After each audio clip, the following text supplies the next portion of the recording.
Alright, what I'm going to do here is show how I do the bevels. First thing I want to do is, this is my 3D profile. I want to take and offset the bevel to form my path. So I'm going to just offset at 0.1. And then I'll join these two lines together. There's a little space there. And I'll join those two lines together. And that's going to be the path that my extrusion will follow. Now I'm going to modify those two lines with a polyline edit, and I'm going to join them together to make one line, continuous line. Alright, now that's one continuous line for my extrusion to follow, my bevel profile.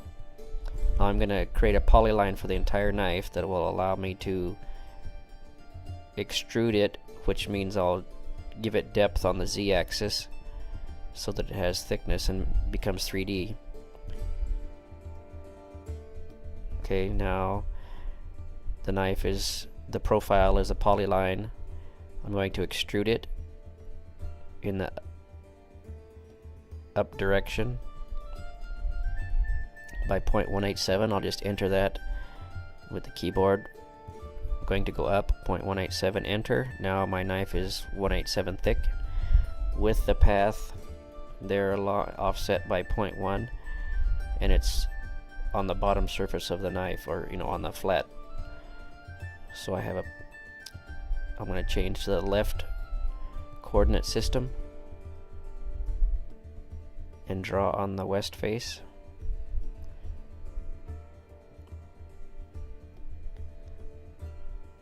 And you can see that the X and the Y has changed now because I'm in the left coordinate system. So I'm just going to draw a small box that I'll use to frame my profile in. So it's the thickness of the knife. It's 1 inch long. So I'm just going to do the bevel to be this bevel will just be 1 inch long for demonstration purposes. I'm going to draw a center line down so I know where the center is. Now I'll draw because I don't want my heat treat bevel to go clear to a cutting edge. I want to have some material remaining, so I'm going to leave 0.020 20 thousandths of an inch on there, so I'll put 10 thousandths of an inch line on either side of the center for a total of 20 thousandths across the center. Now I'll draw my bevels from there up to the corners of the box.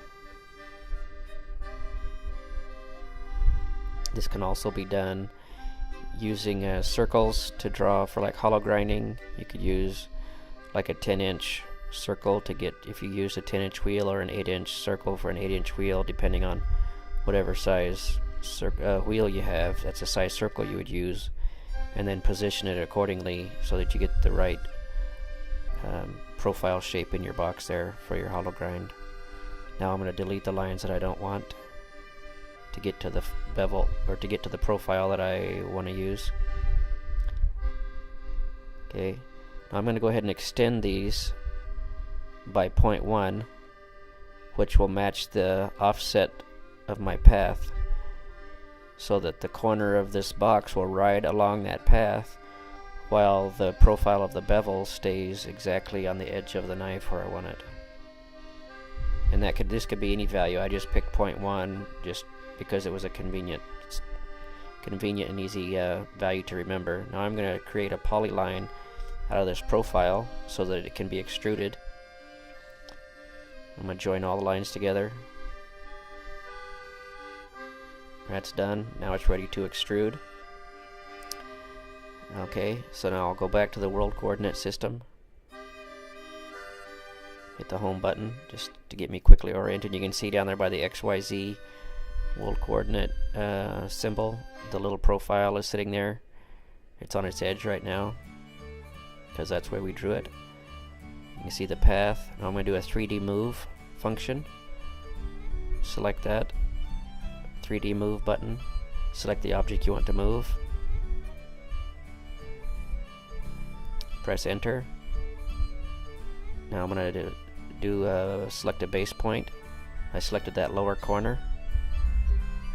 I'm going to put that lower corner right on the end of my pathway, and you can see what's going to happen there. When I extrude along that path, it'll just sweep right down the knife. It sweeps at 90 degrees to the path is how it'll sweep. Alright, now we're getting ready to do the extrusion along the path. I select the object to extrude. See, it wants to extrude, then I right click to get other functions, select a path, and then identify the path I want to extrude along, and then it extrudes right along the path. So now we have our knife in 3D, and we have a bevel profile in 3D extruded across the cutting edge. Now I want to do a subtract. Select the item that you want to keep. I want to keep the knife. Select enter, then select the item that you want to delete or subtract, and then enter, and it subtracts and leaves the piece that you want. Now you have a really awesome looking bevel on your knife.